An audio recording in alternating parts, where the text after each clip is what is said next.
ឥតក៏ជំនោក្រៀមក្រោះខំរកកាទួងខ្ញុំគ្មានសំណា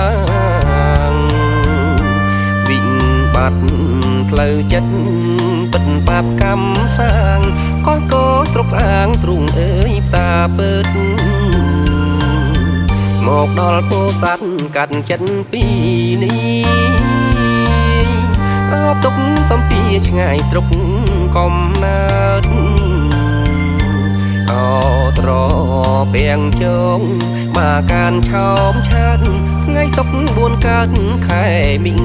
កសេអពូននិយមទុំស្នេហ៍នាងផ្លូវ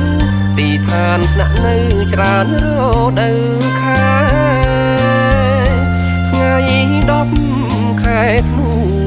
2010ដែរឆ្ងាយពុកឆ្ងាយម៉ែព្រួងតែវិជ្ជា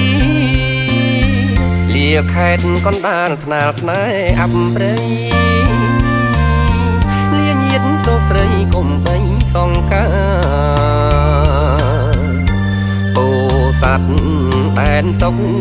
ខ្ញុំផុតទុកខាហើយសូមសច្ចាស្មាលាស្រុកស្អាង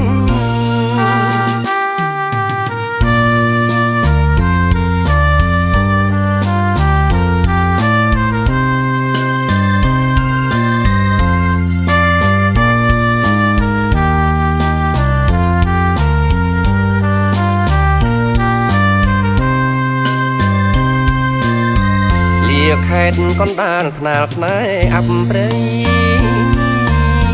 លាញាតប្រុសស្រីកុំបីសង្ការពោធិ៍សាត់ដែនសុខខ្ញុំផុតទុកខាហើយសូមសច្ចាស្មាលាស្រុក